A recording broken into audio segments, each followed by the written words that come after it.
Dr. Judy WTF, and my house did not burn down. I'm so sorry about a couple of weeks ago. It was pretty precarious here. I literally had to run out of my house and evacuate. That was a lot of fun. And so it's just been an interesting month here waiting for the rain. So for my fellow Southern California people, I wish you all the best in wherever you're at. I know some of you have lost your home. I know people who have lost their home, and it sure is difficult to navigate life when you don't even have your solid base of your home environment to sit and just be in and be surrounded by your memories. So my heart goes out to you if that's your case. And please reach out. We do have a little bit of time to support those who are absolutely in need. I personally would be happy to give a little bit of my time toward that to support people who are experiencing PTSD. Just give a call to the Psychological Healing Center and do the best I can, okay? So today is about this new mind map that I created with Dr. Eric Perry, and got to get him on my show one of these days. He's fabulous, and I love doing these YouTubes, and I'm going to get him to love doing YouTubes because he's a really intelligent man, and I think that he can elegantly and eloquently add to this process. So here we have it. Mind map your future. So once we're all done with our childhood wounds, which we're never really done with, but once we've put a lot of it behind us and are now more aware of what's been holding us back, we can start having a clearer vision. In other words, once that cracked lens of perception begins to lift, look what happens. Look, vision. Visionaries. What are visionaries? Visionaries are people who can see clearly their intentions, they can see clearly their pathway. And as you can see from this picture, what do we have? A person standing on a cliff, rock, and looking into the future, looking into um, the vision out there, outside. And it looks also like there's a pathway to a goal. So if the metaphor is that that sun is the goal and that little windy road is the pathway, then that's what we want to be on. We want to be on our yellow brick road, so to speak, uh, heading toward our vision. So, what is a vision? I can tell you how I see it. And the only vision that I really manifest are visions that are very heartfelt for me. When I really want something badly, when um, well, let's talk about my mind map one. I really wanted to create a pathway to healing, and it was so important to me. It made meaning, it made sense, it inspired me to be a better psychologist, it inspired me to have a better pathway for you guys for healing and now for visions and moving forward. Something that is bigger than who I am is what then translates into a vision. It could be anything, really, but a vision doesn't come when you're bored with an obligation. A vision, in my opinion, doesn't come when you're forcing something to be just because it is an agenda that your parents wanted you to have or somebody else is forcing you into, something that doesn't really synchronize with your soul life purpose. So when I talk in the original mind map about the paradigm shift, I'm talking about a kind of a synchronicity And that's what I want to get into in today's discussion about vision. There's got to be some level of synchronicity. And then I want to talk about the challenges to that because I'm having my own personal challenges with synchronicity. And I'll get into that in a minute. But what is synchronicity? Is that when you're in harmony with who you are and what you want to create and what it is that will benefit not just yourself, but other people. So that is called synergy. It's 1 + 1 is greater than 2. And that's how you begin a vision.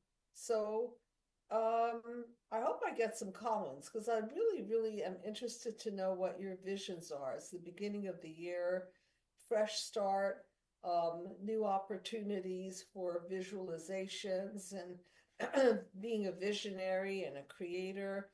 And even if you're on a 9 to 5 job and you're not exactly enthusiastic about what you do, or even if you're unemployed, it doesn't really matter philosophically about the vision because, again, your vision comes from a place, to me, a place of meaning, a place that resonates, okay?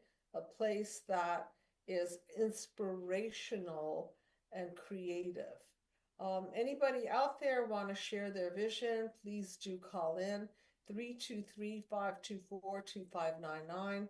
So the second mind map, this new mind map, is a mind map to clarify your vision. And it comes with, again, 10 sessions. Dr. Perry is going to be doing most of the mind mapping on Mind Map Your Future. And I'm going to read you the journal because it definitely comes with the journal. So panel 1, I'm going to read the intention of panel 1.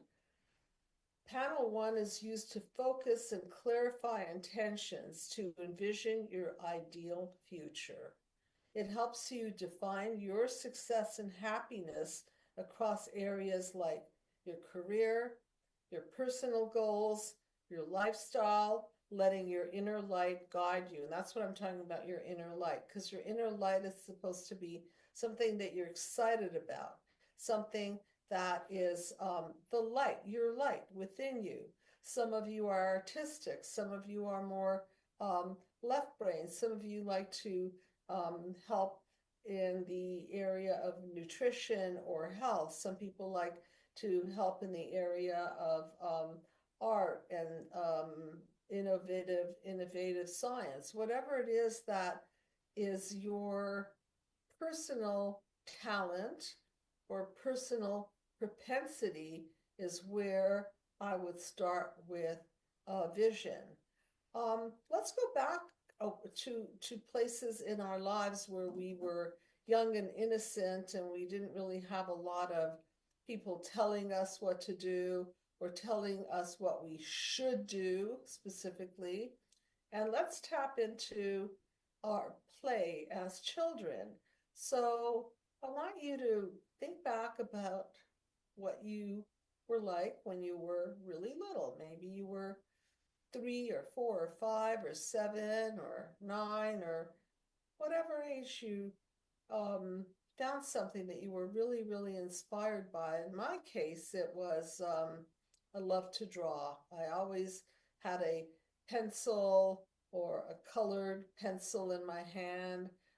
Later, charcoal or even later paints. I really, really loved it. And there was something about art that was very freeing, that it was very creative for me, and it made me feel connected to my true essence. So I want you to take a moment and think about what it is about your play that was inspirational to you.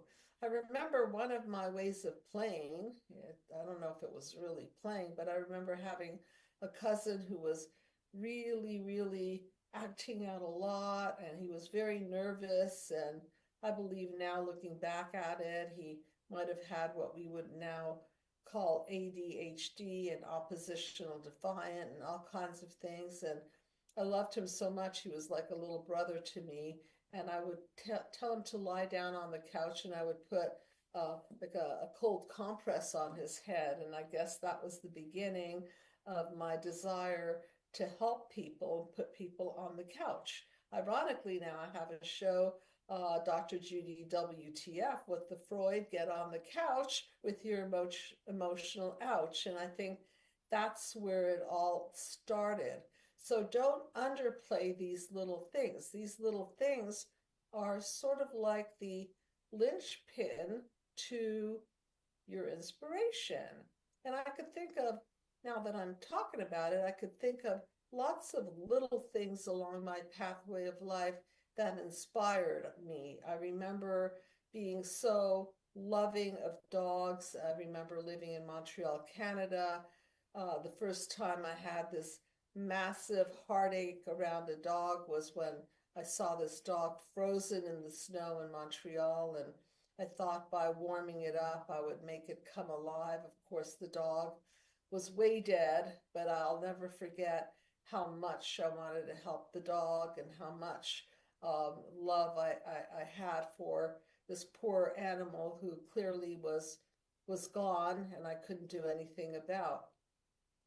So that was an inspiration, and I remember that carried to later on in my life when I would try to rescue dogs off the street, and I would try to um, uh, help my parents with the dogs that they adopted, and dogs became a very big part of my life as they are now. And so the seed level of inspiration, I think, is worthy to look at because it puts you in touch with your essence. So if you look at your essence, it might have been just a sunny day where you were out playing in a stream and looking at the way the water flowed over the rocks and being inspired by how the flow glistened in the sunshine, and maybe it inspired a painting, or maybe just inspired knowledge about the flow of water and gravity. You just don't know until you start thinking about it where your visions come from. So take a moment and think back about on your first few years of life and what gave you what I would call the aha experience. I came up with this term. I don't think I came up with the term, but I remember I was so enamored by the word aha because it was like an aha. If I saw a painting that I loved or a certain piece of art or furniture or anything inspiring, I would go, oh my God, look at that painting, or look at that piece of architecture, or look at the sky, or look at the flower. Aha! And it connected with my mind, body, and spirit. And this is where these visions come from. So do not take them for granted. This is the kind of stuff that you want to mine, because if they're not aha, then they're kind of going to fall flat and not grow. And I think we have a question. So yeah, please, what is the question?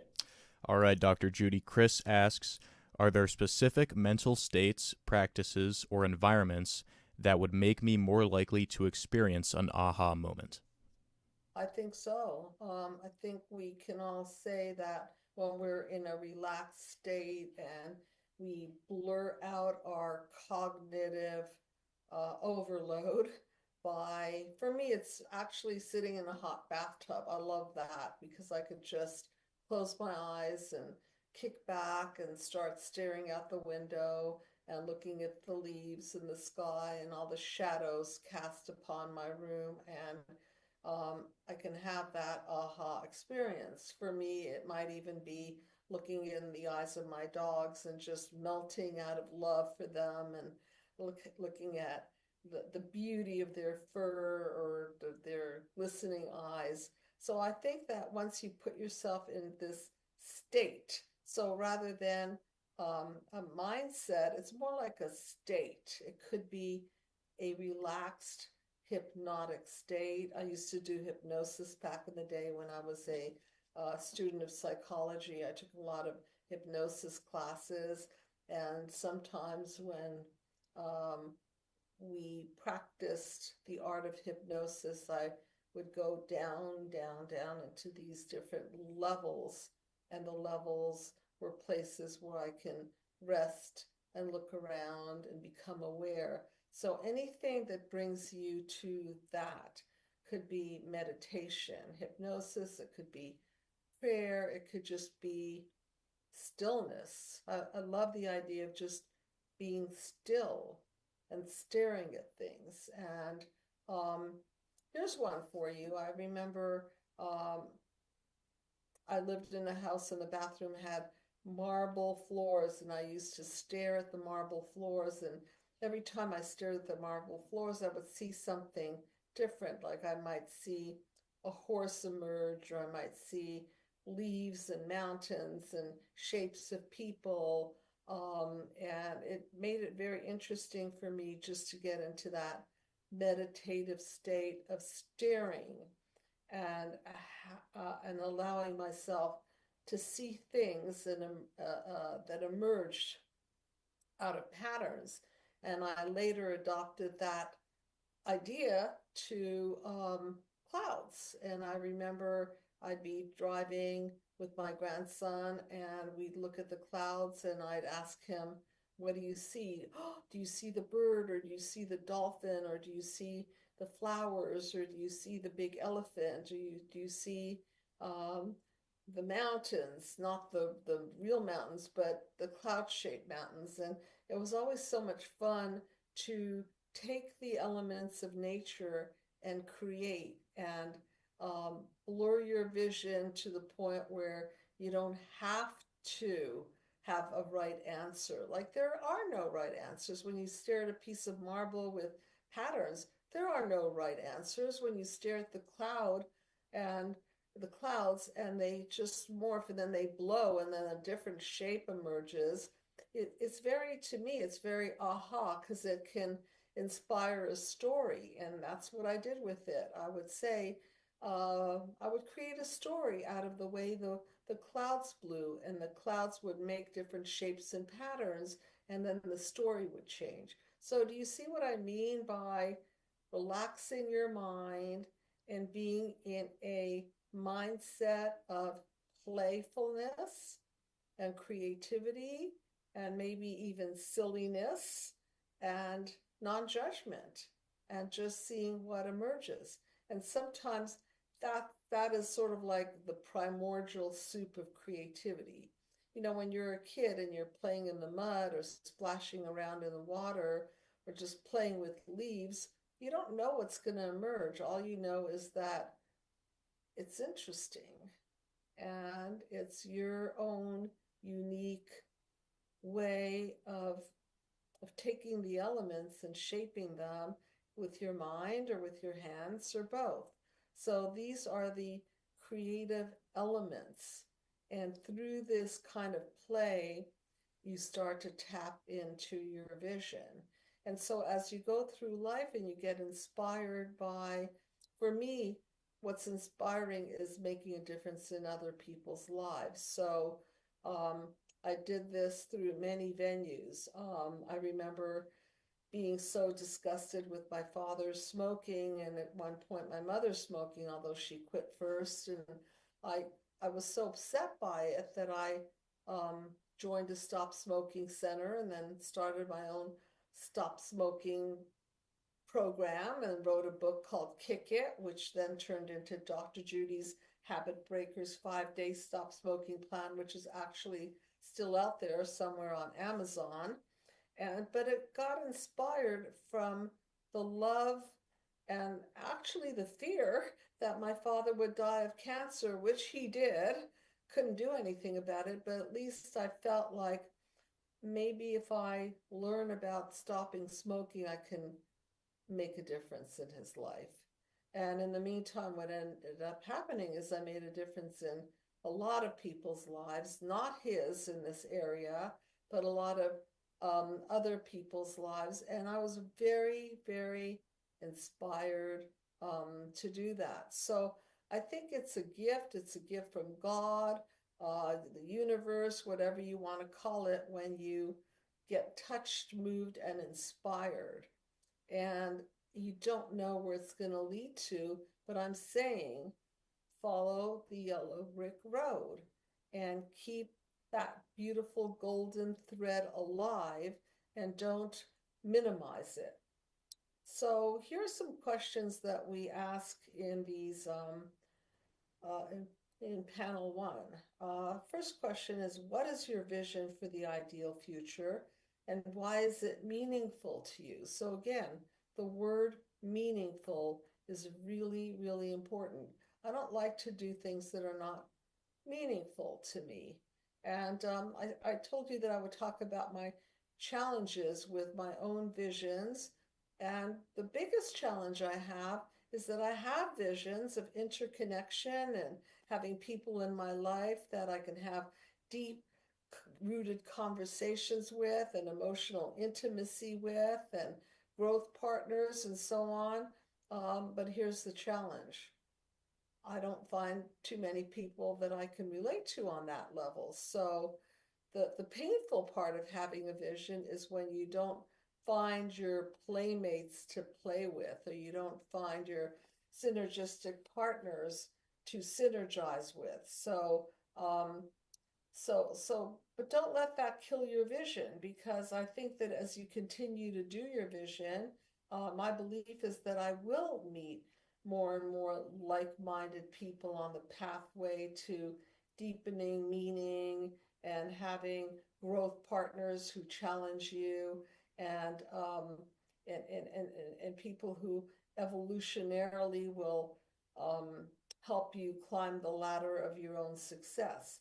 So that's part of my vision, is growth partners, friendships, romantic partnership, people who will definitely create a 1 + 1 is greater than 2. That is the dream.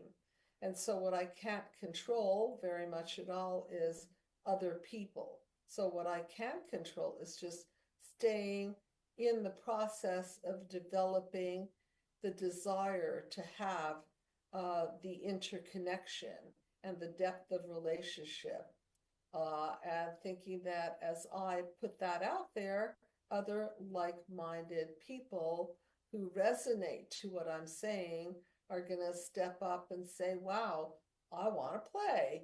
I want to be in that space as well. And I think that when we're quiet about it, it's not going to happen. Maybe I've been too quiet about it.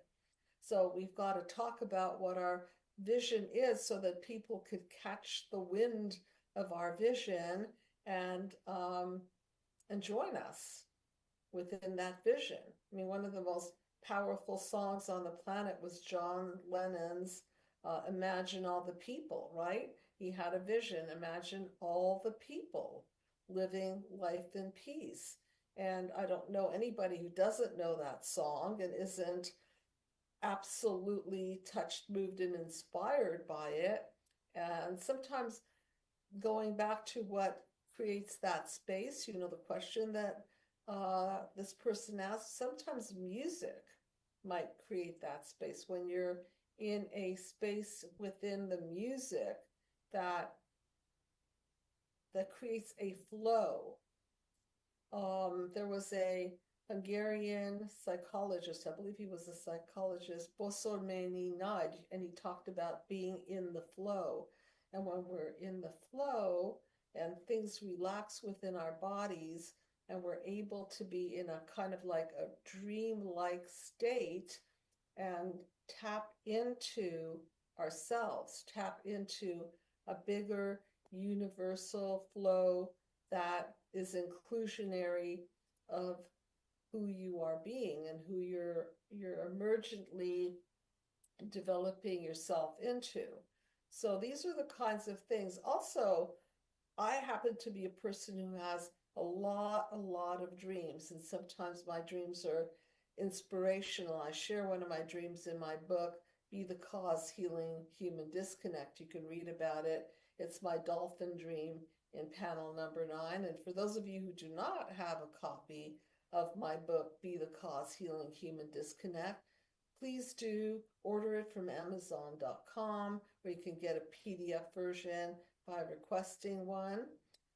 So those are the places that are the primordial soup, so to speak, of your visions. Another thing that I want to bring up is sometimes visions come out of pain. Certainly, a lot of my visions for bettering myself and bettering mankind came out of extremely painful experiences, narcissistic abuse, which obviously was a pathway to interest for me to learn as much about it as I could, mainly from having horrible experiences with people who lacked empathy and felt very demeaning, devaluing, and destroying, and I learned all about that. And so, although it wasn't fun for me, it was inspirational for me to learn about it so that I can make meaning from it and help other people heal from narcissistic abuse. And that, of course, culminated in many, many YouTube videos that I put out there called YouTube videos on healing from narcissistic abuse, and then a video that I actually created, a step-by-step process, which is still on a discounted fee if you want to purchase it. It was $500, it's $250, called Healing from Narcissistic Abuse. If you could put that up there. It's something that I created, about 1.5 years ago or so. So if you could put that up there, Healing from Narcissistic Abuse. It's a video that you could purchase. Do you have a copy of that cover that you could show the audience? I would appreciate it. Yeah, see if you could find that. It's on my website, Psychological Healing Center. Thank you. There it is. Healing from Narcissistic Abuse. It's on my website. You can even hear the introduction for free. It is a step-by-step approach to healing from narcissistic abuse so that you can keep your head clear. And this is going back to childhood wounds. And until you do a lot of the healing, it's really, really hard to have visions, because visions come from paradigm shifts. They don't come from necessarily when you're trying to survive and when you're steeped in your own squat and you've got a lot of pain blurring your visions and a host of negative core beliefs tripping you up into believing that you're not good enough or not smart enough or not enough to actualize your visions. So that's why it is so important to do the work. Let's see, to everyone, we have a question. Yeah, what is your question, please? All right, Dr. Judy. Julia asks, how can I ensure that my vision aligns with my true values and my long-term well-being? That's a great question, and I encourage you to use your intuition and go into your heart, and you can try it. You can try aspects of your vision out and see if they inspire you. Let's say your vision is to make a difference in other people's lives in a certain way. Well, do a sample of it and see how it feels. And if you like it, do more. And if you like that, then add to it and keep upping your game and keep adding skills and tools and creative ways to actualize your vision for yourself, and then ways that other people can grow out of your vision. So I would say try it on for size. Any other questions in the chat room? And thank you for your questions. And you know me, I love to talk to people. So please call in and maybe we could do a little bit of work around, we do have a call. Well, thank you so much. Hi.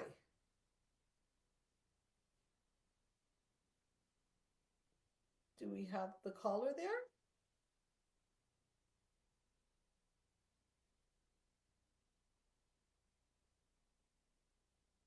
Are you there?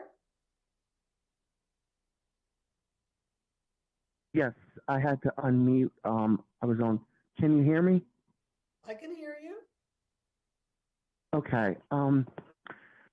Yes, this is Bob, and I've been doing a lot of. I've been derailed, but then I keep going. I do have several visions this year of getting a new a job. Okay, Last nice to year, hear from it you always, Bob. Thanks for calling in. thank you. And this is a wonderful topic about a new year, a new beginning, a new start. Yes. One of my goals is, well, I thought about what you said in the beginning about finding something you're passionate about. And a lot of times what we're passionate about won't pay the rent. And it could be, like I love to draw, and I've done that, but it didn't really get me anywhere. I loved theater, but it didn't really get me anywhere. It put me in debt. And then fast forward, here I am now. And I have a vision to get a job, not to conquer the world or nothing that ambitious at this point, but I have to tippy toe around this subject with telling a potential employer that I'm visually impaired, and I know certain jobs, if it's not a requirement, you don't have to do it. So I do like to, at this point, work with animals. I put my application in some places, and I don't know if you could say my negative core beliefs were triggered, but not having a callback and feeling the rejection, I've been feeling that frustration. And I'm praying that I won't have to go back to a restaurant and do something mediocre, because I think that could be triggering considering everything we spoke about over the years. But at this point, it's just like, okay, I want to lose weight. That's been a little bit difficult being 20 degrees out, walking my dog it's in the snow where I'm living. So I'm still very, very much determined to get out of the house, work, and just simple things like just lose weight, make some new friends would be ideal, but it's not that many people that I synergize with, and it's conflicting. I'm not going to say it's setting me back into old beliefs, but I do want to be healthier. And I think in terms of being unemployed for as long as I have been, it's a lot more pushing myself. And then sometimes I do get depressed, and sometimes I feel comfort in self-isolation. It's just a way of making sure I don't get rejected for yet another job. And then once I speak to an employer, I cannot start off the job with a lie. I have to, on some level, say I'm visually impaired, but I'm not totally. I don't need a walking stick to get around. I could still see and make out things, but there's like a tippy toe way without scaring someone off. So there's a lot of obstacles, but the good thing is that I'm not determined. I'm not putting my head in the sand. But it's a lot on my shoulders, because I have a partner and a dog, and then there are moments that I realize that I don't really have a family or even a huge group of friends, so it does feel like I'm carrying a heavy load, so to speak. one thing that you said about, I'm talking about vision, and I feel very, very blessed in that my career as a psychologist is blended with my vision and my passion. Okay, not everybody gets to have that. There were phases in my life where I wasn't passionate about what I did to make money. I remember working for banks. I hated it. Absolutely hated it. Not my thing, but it did give me a paycheck for the week. And sometimes the two don't come together.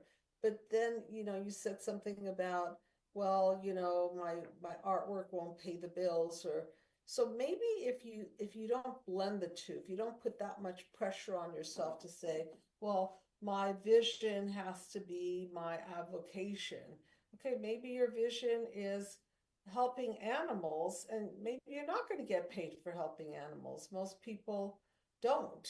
Okay, called volunteering, but there are also different levels of richness. Okay, it's not going to make you money, but wow, some of the richest things I've ever done were things that I did because I wanted to, and it enriched my soul. Okay, does that make sense? So don't put the pressure of having everything blend with everything. It might be much. But eventually, I suppose if you get really good at your art or something that you love to do, and you're making money so that you're not stressed for money, then maybe eventually you or other people that want to can transition out of your, how they say don't lose your day job. So maybe you could transition out of your day job into the love of your life job. Okay. Well, But point, at this point, I'm unemployed, and I've been putting my application out there, and just haven't heard back. And it's been an ongoing thing, and emails to just reinstate your application. You're on a waiting list, so I'm not expecting at this point to even love it, but I find passion in other things. However, it's been a struggle to, even if I'm with an employer, and I'll be like, this job could, put food on the table. I could buy better dog food for my dog, healthier food. Uh, but you tippy-toeing around the subject of, being visually impaired and then finding a job, it's a struggle to just keep going when you're you you're being rejected, you're right? not getting. Dad? Yes, yes, exactly. And there's no callback, and then you're like, okay, you get yourself psyched up. You feel like something's gonna happen. You meet the person, and then you don't get called back. And I don't know if that's a trigger. Well, just be Maybe it really, is. really careful. Okay, be really, really careful because we're all prone to um, reinforcing negative core beliefs when things don't go our way.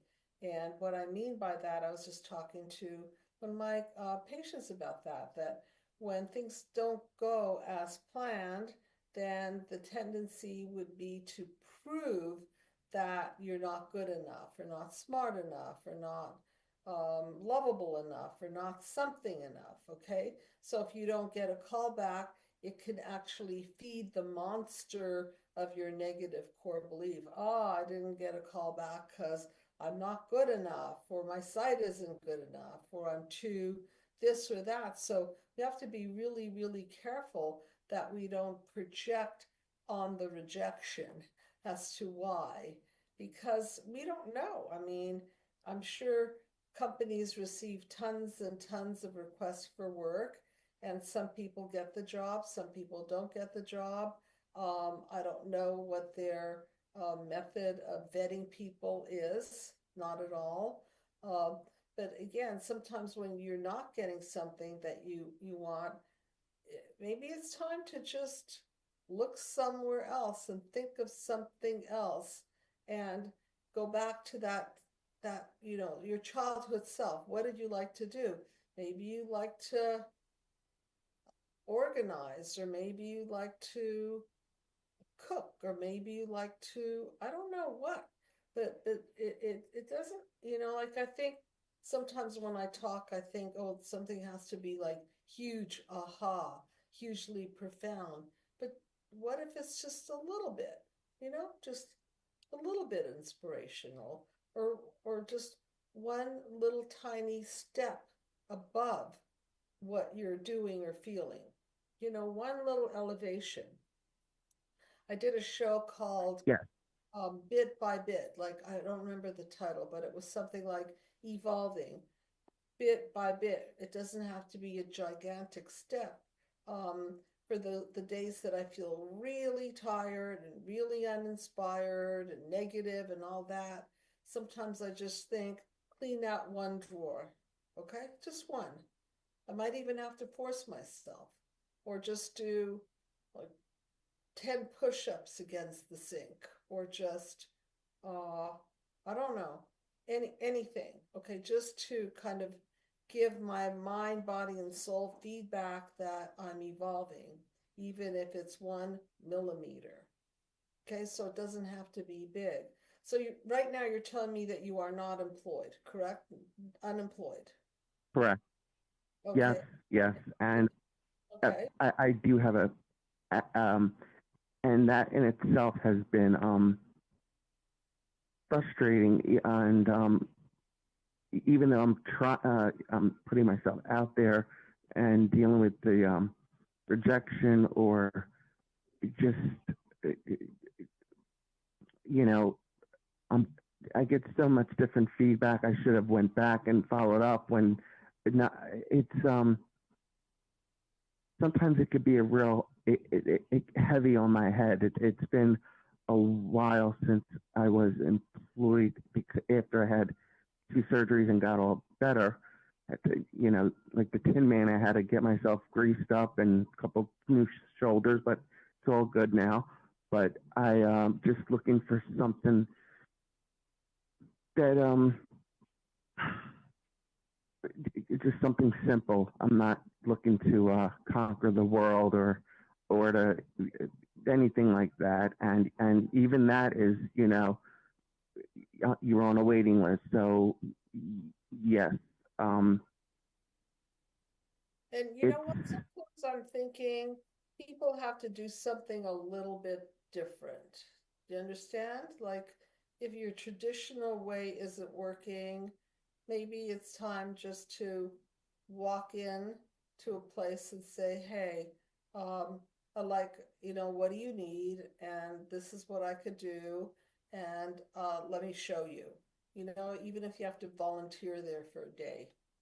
Just I'm kind of making it up, but I hope you get my drift. Something different. So, if you've got a resume of a person, right? It's not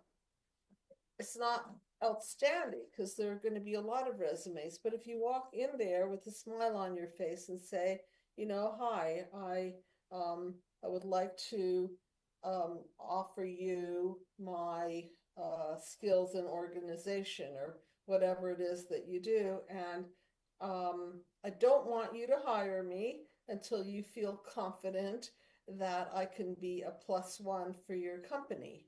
I think people would actually be kind of floored if somebody came in here and said, hey, Dr. Judy, I know that you're needing help with your computer, but I don't want you to pay me anything until I actually show you what I know. And I'll give you a little bit of time to show you what I know. And if you like it and need it, then maybe you'll consider taking me on. Like, if I really needed it, I would say, yeah, yeah, for sure. So that person would take precedence over people who send me emails, because they did the above and beyond. Personal touch. Does that make sense to you? it does make sense. I walked into this one restaurant that is about 2 miles from me, which is a nice walk. But once I was in there, I kind of froze up, and I remember I just got all sweaty, And when I thought I met one of the management, and I gave him my resume and application. He says, "Are you Robert?" And he said my last name. I said yes, but I just kind of froze being in that environment, and I kind of just left and didn't hear back. And I remember when I left, I was soaking wet, like I just like sweated so much from nerves. So maybe Um, round two, kind of like you have to desensitize yourself. And round one, you're gonna sweat. Round two, maybe you'll sweat a little less. Round three, it'll be a little easier. And again, like going up a ladder. pardon me? It's like going up a ladder because in a way I'm just starting over and I'm ready for the challenge, but I'm just trying to not get deferred, and I'm not taking anything personal at this point. I know the companies are big, and I'm just right now, I was like to work with animals, whether it's in a daycare center or even a vet, like if they need someone to just clean up Oh, certain areas. I know how much you love. I think you'd be fantastic at a veterinarian's office, and you'd be so I, calm. I, Yeah. Yes, I actually did apply. I actually did apply there last week, and I gave them my resume and told them if they need someone to just clean up and sanitize the area for when the dogs come in. And I haven't heard from them. I thought I would hear from them this week, but I didn't. So that was kind of like I'm thinking, oh, okay, here we go again, and let's Well, give the wheel another spin. definitely, again, be really careful with the core beliefs that they don't blow you out of there and negatize you, and maybe come back again to the same place and say, hey, I'm here, I have a little time. What can I do for you? What do you need help with right now so that um, I can show you who I am. Yes, Volunteer, yes, right, like and right there, volunteer. Because remember, there's a principle in psychology that once you give people a little bit, then they feel at least a little bit of obligation to give you a chance to prove yourself, okay? So why not? Just, hey, I'm here. I have some time. What could I do for you? I see you guys are busy. Can I help bring in some supplies? Can I help babysit some of these animals? I know that you're overwhelmed. I could sit with this poor dog that's freaking out, and just and if not that place, someplace like five of them. Okay, so that you're not waiting on one of them, five of them. Makes yes, sense? yes, that's great advice. That's great advice. So just tackle them all at once, and don't take rejection personally because it's not personal. It's business. I, And and I was just going to mention the next question on this worksheet is what goals will help you bring this vision to life? So maybe in your case, the goal of not giving up, the goal of going to five places a week. There's a goal. there, there's a great goal. Yes, yes. And once again, I don't want to use the weather because there's always Ubers and buses, but it's been about 20 degrees where I'm at every day. I think it's 13 was the high, and it's pretty. Um, it's very cold. You probably think you were back home, uh, and so Mhm. yes, the determination and all that. Yeah, and sometimes if you Y- just y- walk in there, walk in there with a cup of hot chocolate for the person at the front desk and say, it's super cold. I came here to see what you guys need, and I thought a nice cup of hot chocolate would be nice to introduce myself. My name is Bob, and I love animals and have a little time. I know that you're looking for a person to hire, and I'd like to show you what I've got. You know, And something how different than a how do, resume. Got it? how do you deal with feeling pressured and overwhelmed?